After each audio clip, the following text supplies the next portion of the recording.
Hello guys, how are you? Well, I hope. Yesterday I had a Facebook message off one of my patrons, Phil James. Hey matey, I presume he was trying to type matey, but if he did put meaty, I suppose it's better than a fat bastard, isn't it? But hope your new year has started well. Yeah, okay Phil. I was going to ping you up a different shot for me to do a Patreon members process with. But I took this one of St Paul's this morning, went in very early to avoid the people. Unfortunately, it was impossible to avoid getting a tripod shadow in the shot. Yeah, okay. Now I know this can be removed via a luminosity mask. Now there's Phil's first problem, and you'll see the problem in a bit when I actually show you the shots. But the reason he's thinking it can be removed with a luminosity mask is because I know he uses Greg Benz's Lumenzia, and this is an old video with Greg's where he uses a luminosity mask to remove this tripod shadow here, and you can see that the tripod shadow is very well defined, and it is a very different colour from the surface that this shadow is being projected onto. Now when you see Phil's shots, you'll realise there is a big difference between Phil's tripod shadow and Greg's in this shot here. So yeah, I fear I may be pushing the limits of my ability at this time, so I figure if you do a training video of this, it'd be very useful to me. Alrighty, right, so Phil actually sent the shots up, and they are here, and yeah, St Paul's, and Phil's been out and gone and got himself a Sony A7R Mark III, and I must admit, wow, I'm impressed. I'm not quite so impressed when it comes to the bottom of the image. And Phil, you need to take a brush with you when you go out doing this sort of thing to get all the crap out of your foreground. But let's just go and contemplate this image for a moment. You can see the tripod shadow here, but of course you've got massive glaring highlights. We're over here in the most exposed image, the one that's exposed furthest to the right, and this is actually the shot that we're going to be working on. But I'll go through this in a moment. We've got glaring highlights on the side of here, but these aren't due to Phil's exposure, not in any way, shape or form. These are due to Adobe Lightroom's crap background rubbish that he always insists on putting on your image, and I'm sick to death and tired of this argument. So what we're going to do is we're going to get rid of Lightroom's crap on the image, and so we'll take all the shots over into the develop module, and we will just go and do my standard straightforward process version swap, which you can see many videos on this YouTube channel. And so we'll apply that process version swap now, and there we go. So now we haven't got any more blown highlights on the side of St Paul's. And these street lights, I mean, even if we go down to the lowest exposure or the shortest exposure that Phil's created, you can see this still blown. So it's a waste of time trying to recover these blown highlights, because you can't recover blown highlights, end of chat. Yeah, there's nothing there to recover. So let's go back to the lightest shot, and yeah, it's looking alright. It's looking a bit flat, but we are going to have to take this into Photoshop to get rid of this tripod shadow. Now I've process version swapped it, but now what I want to do is to white balance it, and we've got these wonderful chromium or stainless steel balls here, so we've got a relatively closed up shadow. So I'm just going to do a cheap nasty white balance straight off there, rather like that.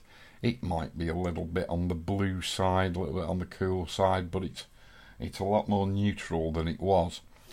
So what I'm now going to do is I just need to emphasise this foreground a bit. I'm not doing a full-blown process on this image fill, and I'm not going to be picking or cloning out all the chewing gum that's on the footpath and God alone knows what else.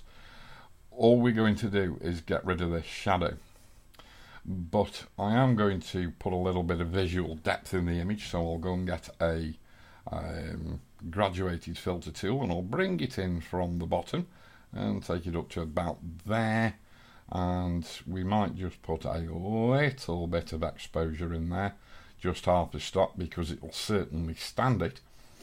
We might put some clarity in just to add a little bit of contrast depth from the foreground to the background, and we might just lift that up a little tiny tad, and we might actually put a little bit of positive dehaze. So we've just put just shy of 0.6 exposure in, and we've taken the clarity up to 23 and the dehaze up to 11, and I think that will do.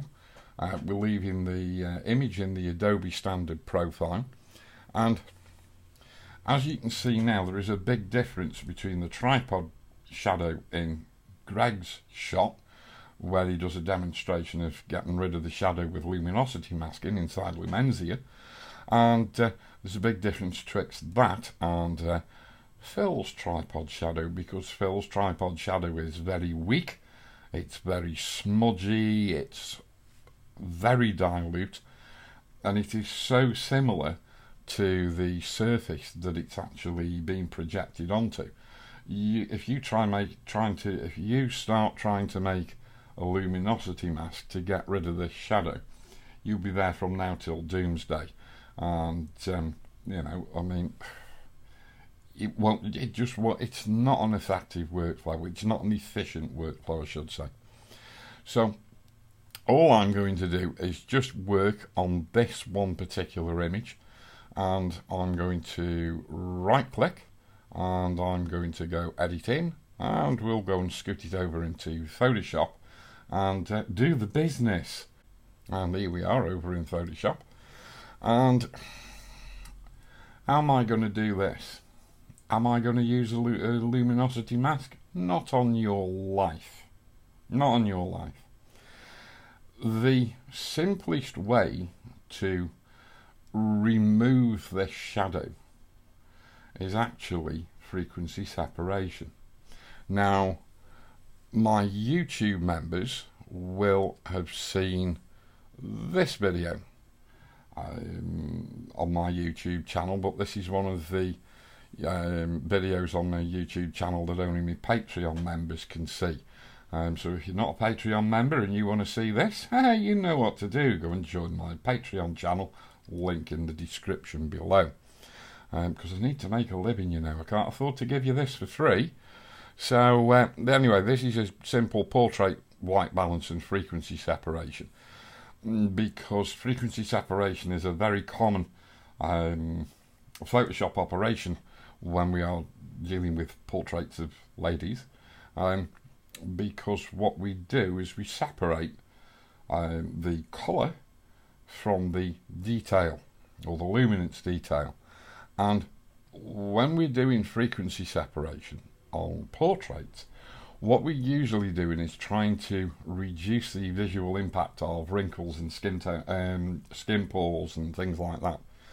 So what we're doing is we're leaving the colour where it is to a degree, and we are hacking about with the detail. Now I'm just going to shut Firefox down because I don't need that anymore. In Phil's case, in this image, we actually don't want to be messing around with the detail at all, because these are flat surfaces that are highly textured. And so what we want to do is keep the texture, but fiddle around with the colour. And so we need to do a frequency separation operation, but I set frequency separation up slightly different for doing colour changes than I do if I'm doing detail changes. So anybody who's a member of my Patreon site and has seen that video, you're going to see me set up the frequency separation in a somewhat different way. And basically we'll start off exactly the same, and we'll duplicate the layer twice, and this layer 1 I'll go and call col for colour, and the top layer we will call det for detail. And I'm going to turn the detail layer off, and I'm going to activate the colour layer. And we might just as well come out to a fit to screen view, and I'm going to go to filter, and I'm going to go to blur, and I'm going to go to Gaussian blur. So what we're trying to do here is to actually put sufficient blur on the image to hide the detail, but to maintain the integrity of the colour information pretty much in situ. So I'm just going to leave this at a radius of 30 pixels. The radius that you put on this layer will be different depending upon A, the number of megapixels you've got in your camera, and B, the general size and scale of the detail in your image. So I'm just going to stick with 30 pixels here, and we'll click OK. And then I'm going to come to the detail layer, and here's where frequency, this method of frequency separation begins to differ from the other one that we usually use for portraits. And so the first thing I'm going to go and do is image, adjust, and I'm going to go brightness contrast. And what we need to do is to take 50 contrast out. So we type -50 like that. But the functionality of brightness contrast has changed in recent iterations of Photoshop. So what we need to do is we need to tick the use legacy, and now you'll see the picture's changed quite a bit, and it's actually gone back where it was. So we need to go -50 on the use legacy, and you'll notice it's gone a lot duller and flatter. And so we're going to click OK, and then we are going to come up to filter, and we're going to go other, and we're going to come to high pass, and the value of the high pass is going to be identical to the value of the Gaussian blur that we originally put in the image. So we'll go and set that to 30, and we'll click OK. Now usually when you see me demonstrate high pass filtering, what I will do is I will instantly go and cancel or reduce to 0 the saturation of this high pass filter layer. But in this instance, for frequency separation, I don't want to do that, because we're going to start shifting the colour around. And the last thing I want to do is to come and change the blend mode from normal to linear light. And therefore if I hold the Alt key down as our original image, and there's this multi-layered layer stack, and as you can see there is no difference whatsoever. Now what we need to do is, if we were in doing a portrait, we would have set it up different, but we'd still have a details layer and a colour layer. And if we were doing portraits, we'd be reducing skin pores, and we'd be doing it inside this detail layer. We're not going to touch the detail layer. What we need to do is come into the colour layer and make that active, but keep that detail layer turned on. And then I'm going to come down to my add new layer mask icon, and I'm going to add an empty layer above the colour layer but below the details layer. And I need to ensure that when I go and pick up my clone stamp tool, that this layer 1, this empty blank layer, is set to sampling current and below. So whatever I put in this layer is going to be sampled from this colour layer below. The colour is going to change, but the detail, which is all contained in this layer here, is going to stay exactly the same. Now then, this is where fill shot gets a little bit tedious and a little bit complicated, because the shadow of the tripod and the camera is so faint. If we actually blow the image up to 100%, we actually struggle to see it, or at least ways I do. So I'm actually going to take it down in size to where I can sort of just about see it. So I'm working at a 50% magnification, which is not something I usually advise people to do. Now, I find this sloping line, this is distortion off the outer edges of the lens field of view. I would actually crop this image before I even started doing anything like this, because it would save me work, because I would chop all this lot out, yeah, because I'd probably chop this down or crop this down to an 8:10 aspect ratio. But we'll carry on as we are, and what we need to do is, we've got our clone stamp tool selected. Well, we haven't, so we'll go and select it. Current and below, and I'm going to run the opacity at about 75, in this case 73%. I would suggest, if you're doing this, you do it at a slightly lower opacity and just make multiple passes. And if we go to the actual brush hardness, I've got this set to 64%. And so we are working with the clone stamp tool. So what I need to do is, let's just come up to here to start off with, and we can see we've just got the actual camera there. It's very faint, but what I'm going to do is I'm going to hold down the Alt key and take a sample, and then we're going to just come along and just paint that sample in line. And you might make one or two little detail errors there, but you can always go back and clean those up at a later date. But if I just hold down the Alt key and I click on the background layer, there's the shadow of the camera, and now it's all sort of disappeared.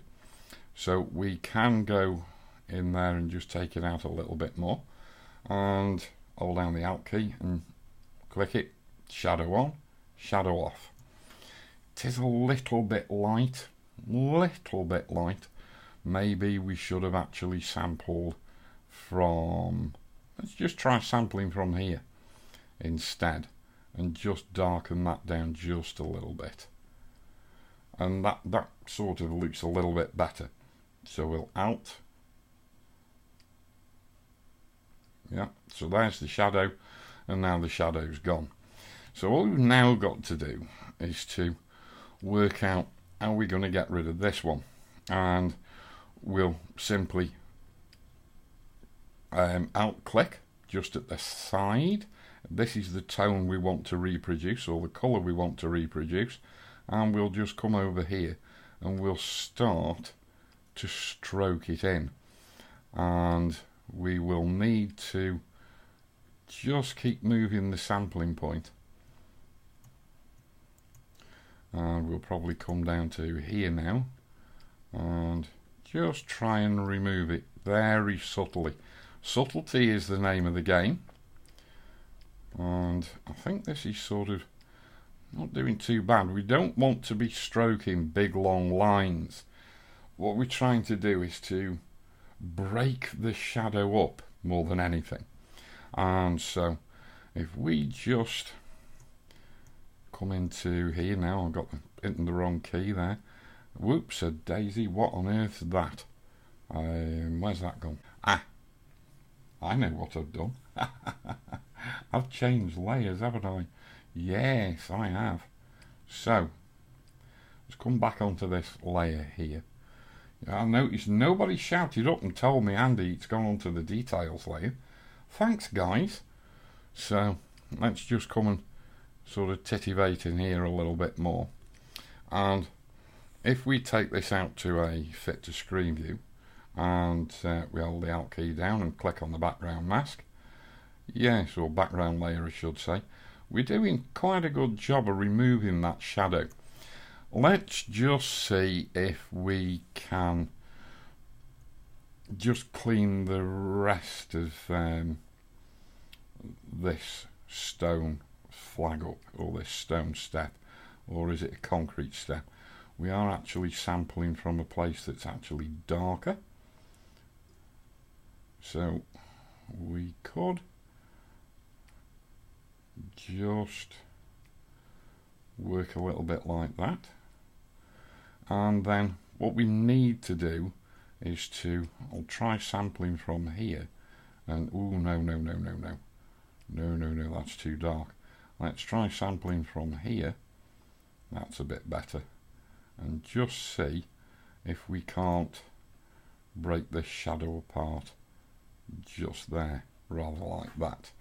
And so if we hold down the Alt key again and click on the eyeball for the background layer, there's the camera and tripod shadow, and now it's sort of gone. And so what we could do now is actually flatten this lot out and then just go in and do a little bit of final retouching.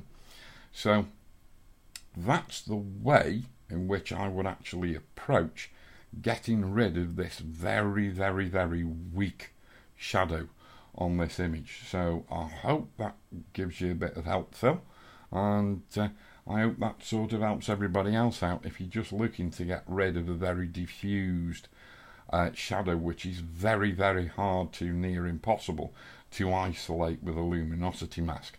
Okay, so I'll see you again, guys. Hope you found that tip useful, and I'll see you in the next video. And don't forget, if you like this, go and click the subscribe button, go and click the ringety tingety bell so you'll get a notification next time I put another video up. And if you're feeling so inclined and you want to help me keep creating this free content, consider going and subscribing to my Patreon channel. Yes, please, I'm poor, I need money. Okay, alright guys, I'll see you again. Toodaloo.